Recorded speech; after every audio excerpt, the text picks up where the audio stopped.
She called me toxic, then used our memories as her new persona online, turning my pain into her #redemption arc. I'm 31, a graphic designer from Seattle, and I can pinpoint the exact second my stomach dropped out of my body. It was 8:42 a.m. on a gray Tuesday when I opened Instagram and saw her. Kelly, my ex. The caption read, "Finally free from that toxic relationship dizzy, starting a new chapter." She was radiant in the photo, new haircut, new apartment, and next to her, arm around her waist like he'd been there forever, was Nate, my childhood best friend. By noon, my phone was buzzing with "You okay, man?" texts. Co-workers were whispering. Someone even chuckled, "Dude, that's brutal." Apparently, Kelly had been busy rewriting our history. Word was I'd been controlling, jealous, emotionally unavailable. The story she told online painted her as the brave survivor escaping a suffocating man. Her friends filled the comments, "So proud of you, queen," while I just sat there, blinking at the screen, trying to process how 8 years of shared life had been repackaged into her public redemption arc. 2 months earlier, she'd said she needed space to find herself. Turns out, she found herself in Nate's arms, and an algorithm cheering her on. Kelly used to be terrible with tech. She once dropped her phone into a bathtub, lost every picture from a 2-year span, and cried for 3 days straight. After that, I set up automatic cloud backups for her.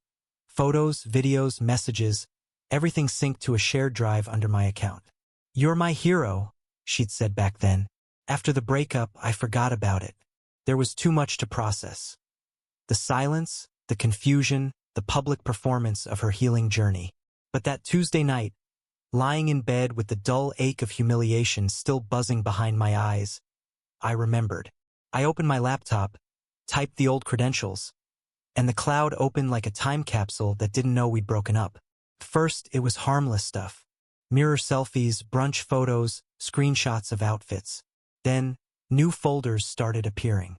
Vegas trip, MBA study group, gym fam. Vegas trip wasn't with her girlfriends. The date stamps were from the week she'd said she was visiting her sister in Portland. Every photo had Nate in it, her hand in his jacket draped over her shoulders, the two of them laughing in front of a hotel mirror, matching robes, champagne on the nightstand. But then my stomach twisted tighter. Nate wasn't the only one. Her trainer, a guy named Brandon, showed up next. Shirtless, sweaty mirror shots, the kind that scream ego more than fitness. Then a few flirty screenshots. "You make me forget I have a boyfriend," face blowing a kiss. He replied, "He doesn't deserve you." There was also a classmate from her MBA program, Sean, apparently her study buddy. Their texts were worse, long, emotional, intimate. "You make me feel alive again," she wrote once. And finally, a man I didn't recognize. A selfie in a dim bar. A caption under one photo, "Spontaneous nights with strangers are the best therapy." For men. All during the last year of our relationship. I stared at the timeline, the timestamps like scars across a calendar I hadn't realized was bleeding. She'd called me controlling, obsessive, emotionally unavailable. But she'd been running a rotation, juggling lies with precision. And somehow, she'd convinced everyone that I was the problem. I should have felt rage. I expected it, that storm of betrayal, the kind that makes you punch walls or fire off drunken texts. But instead, something colder crept in. I started sorting. Every folder, every message, every screenshot. I created labeled archives by month, color-coded by person. My designer brain took over, order out of chaos. Vegas trip became red. Trainer Brandon was blue. MBA Sean was green. Bar guy got gray. By the time the sun started to rise over the Seattle skyline, the anger had burned itself out. I wasn't shaking anymore. I wasn't even sad. I was focused, because there, buried in the metadata, was something I hadn't expected. Timestamps overlapping with company events, weekends we'd spent together, family dinners. I remembered each of those nights, her being tired, on call, helping her mom, and now I could see exactly where she'd been instead. It wasn't just betrayal. It was precision deceit. Every alibi, Every "love you" text before a meetup with someone else. By morning, I wasn't broken. I was methodical. The part of me that once built brands and storyboards now had a new project. Documenting the truth. I didn't plan revenge. Not yet. I just wanted clarity. Proof. No arguments. No shouting matches she could twist. When people say closure comes from understanding, they usually mean emotional understanding. Mine came from data. I watched as the cloud kept sinking, new photos, new screenshots, even voice memos she'd made, complaining about me to her friends. "He's so boring now," one message said. "I swear he used to have ambition. Now it's like living with a spreadsheet." She was right about one thing: I did live by spreadsheets. And that night, one of them started to look a lot like justice waiting for its cue. The next morning, while I was still nursing my third cup of black coffee and the quiet hangover of sleepless clarity, my phone buzzed again. A notification from Instagram. Kelly had posted a new story. "Real women let go of toxic men and embrace their truth." Sparkling heart sparkles. Hashtag healing. Hashtag new beginnings. Same glowing smile. Same apartment I'd helped her paint. Nate's arm faintly visible at the edge of the frame. The audacity was so staggering. I actually laughed. She wasn't just rewriting our breakup. She was staging a rebrand. I stared at the caption for a long time. Embrace their truth. All right, I thought. Let's embrace mine. I opened my laptop, pulled up the neatly sorted folders from the night before, and began designing. Years of graphic design work made the process automatic. I chose 4 photos, one from each man, the timeline perfectly aligned. Vegas hotel robe with Nate. Gym mirror with Brandon. Study session selfie with Sean. The bar bathroom shot with the stranger. 4 corners of a square, each labeled by date in small white text. At the center, I placed a quote.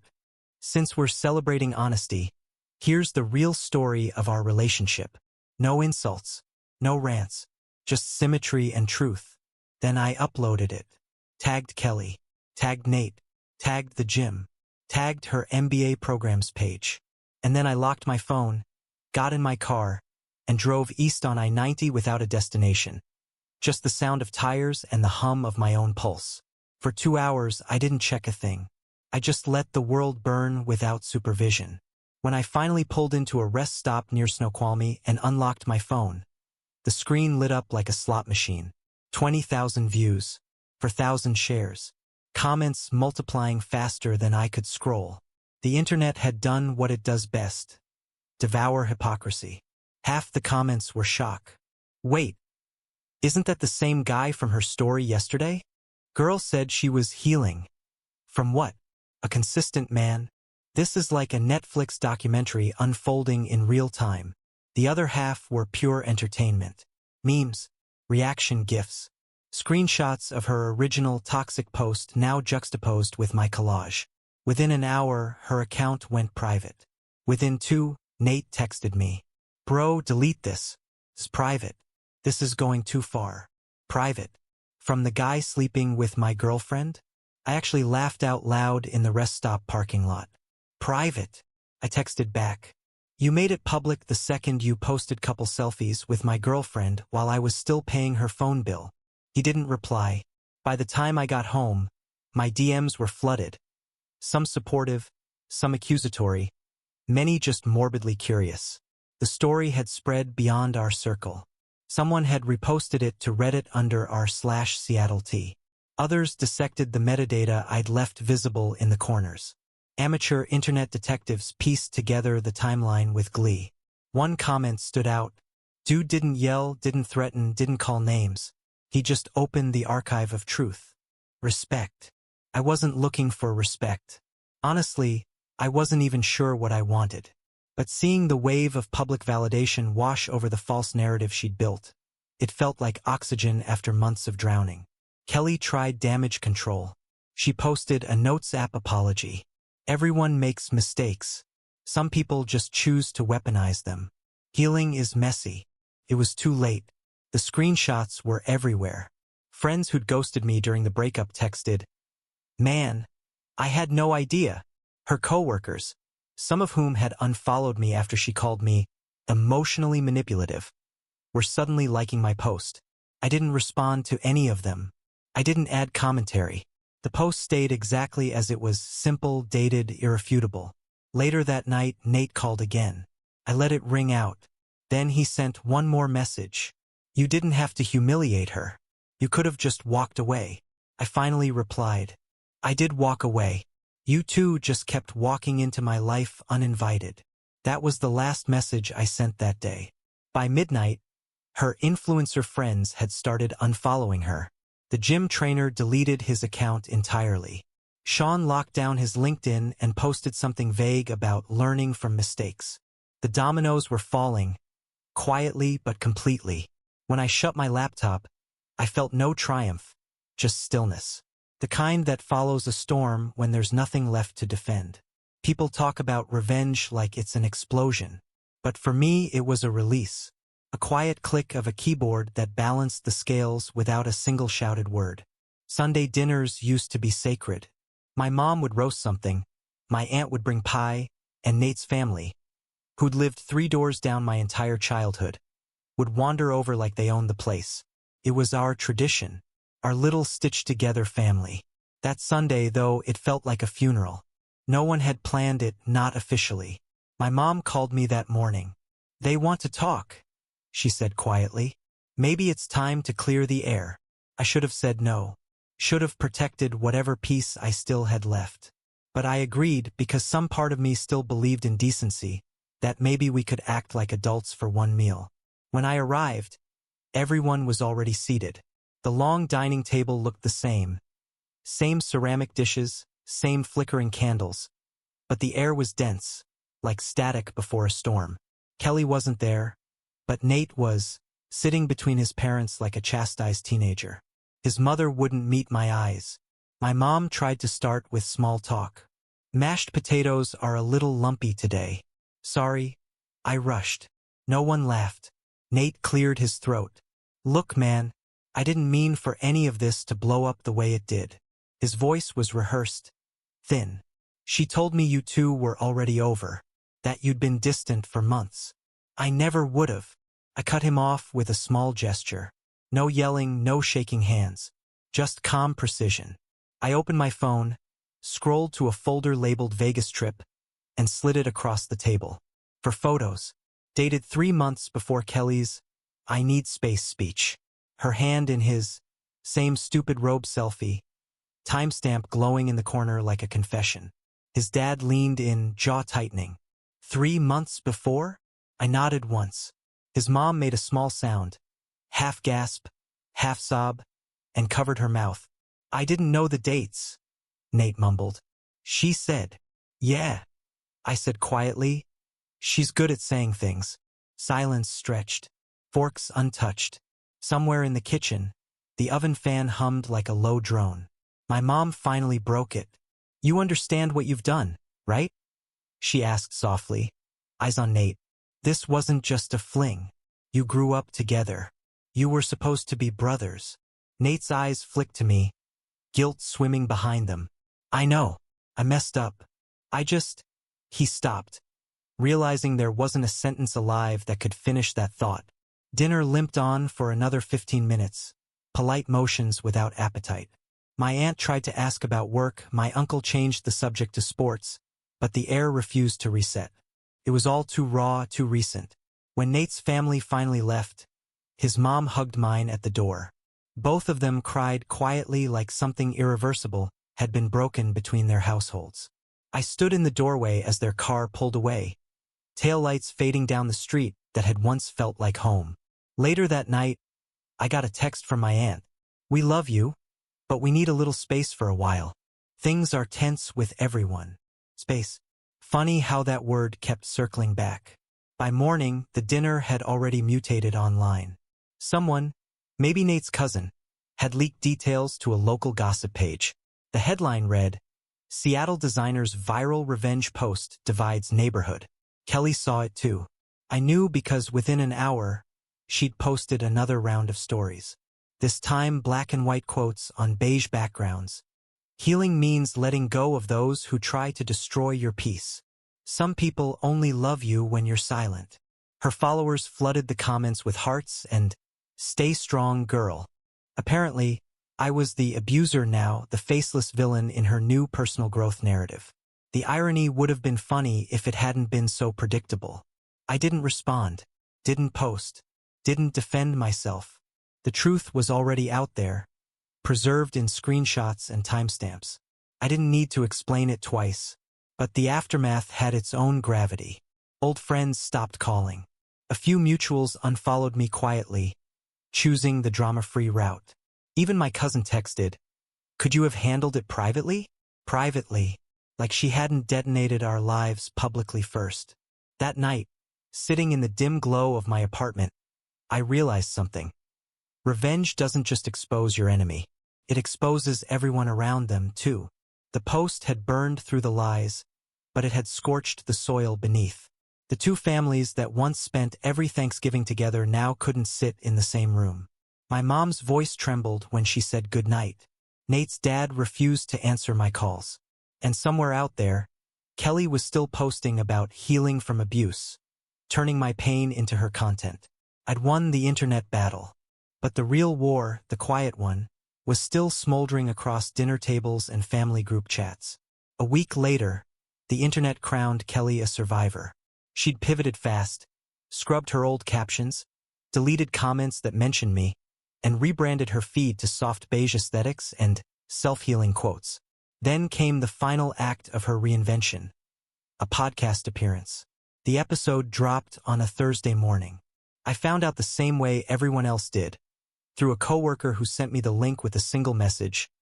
"Dude, this is insane." I clicked. The title read, "Escaping Control: How One Woman Broke Free from a Toxic Relationship and Rebuilt Her Life." There she was, smiling through soft lighting, a mug of tea perfectly positioned in front of her. The host introduced her like she was some phoenix of empowerment.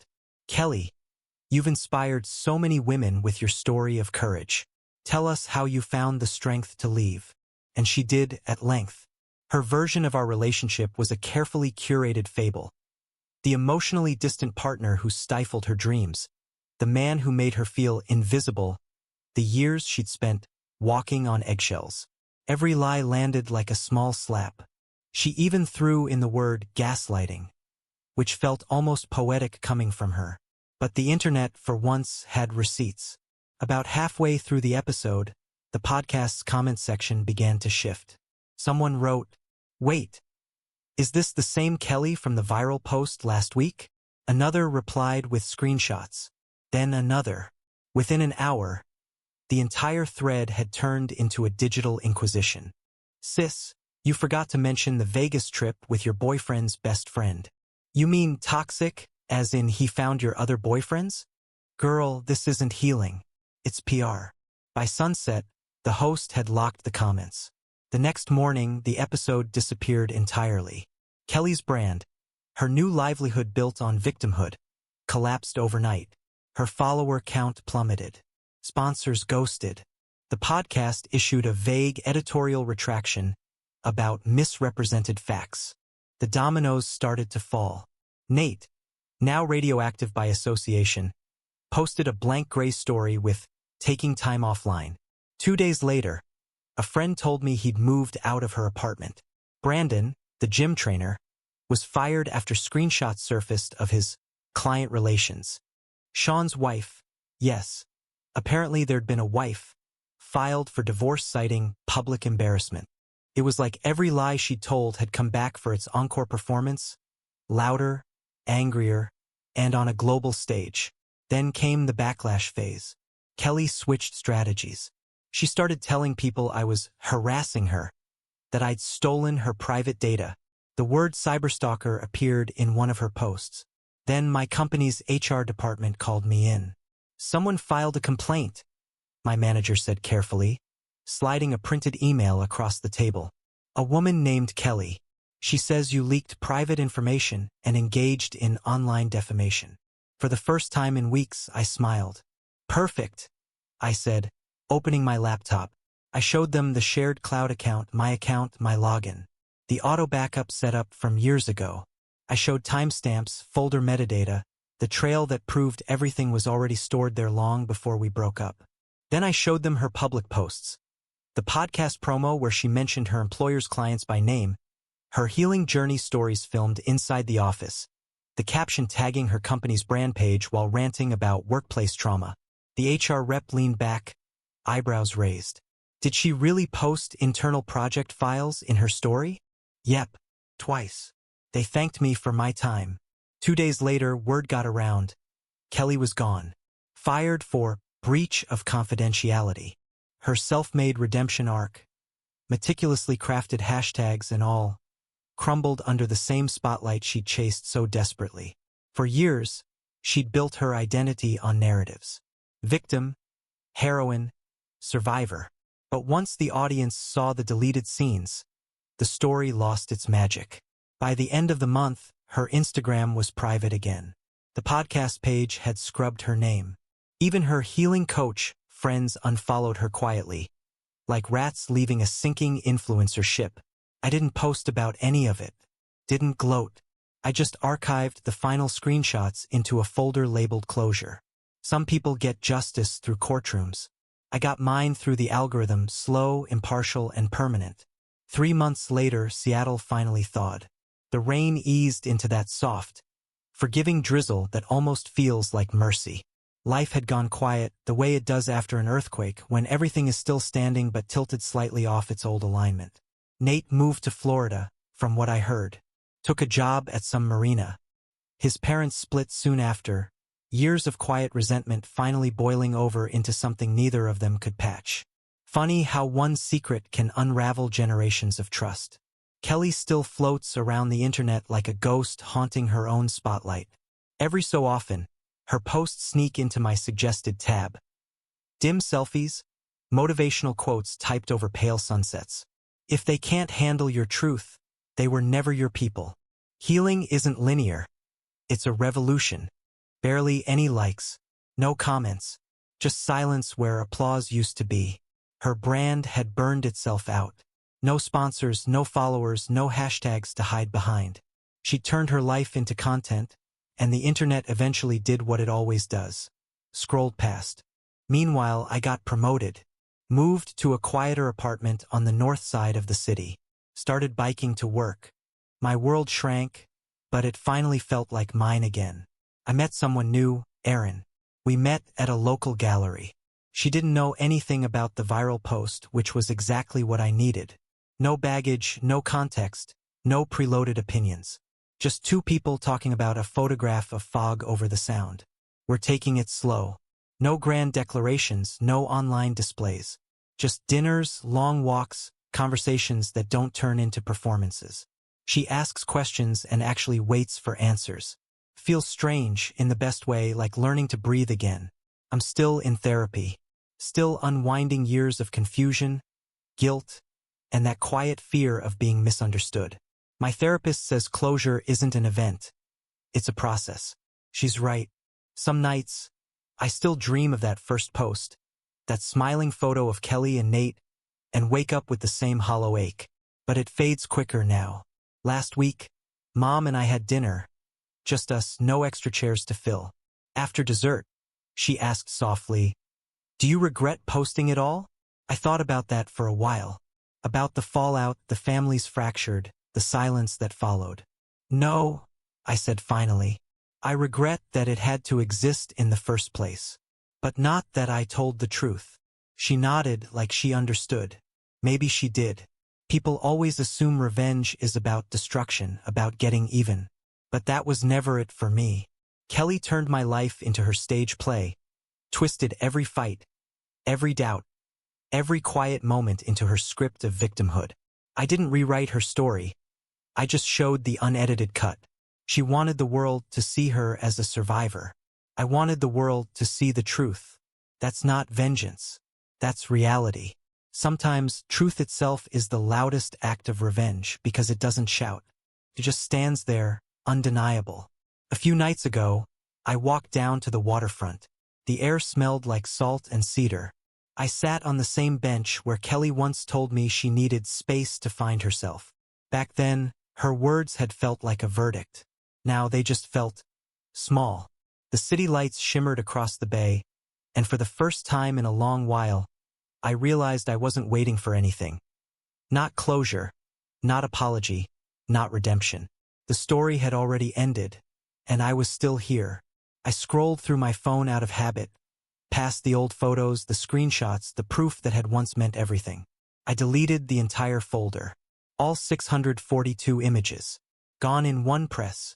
The quiet after that felt like breathing again.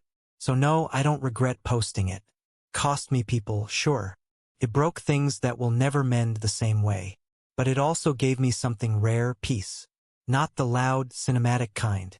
The small, steady kind that lets you wake up in the morning without replaying every betrayal like a looped song. Kelly wanted to go viral. I just wanted to be free. And these days, when I close my eyes, I actually sleep deeply, quietly, like someone who's finally run out of things to prove.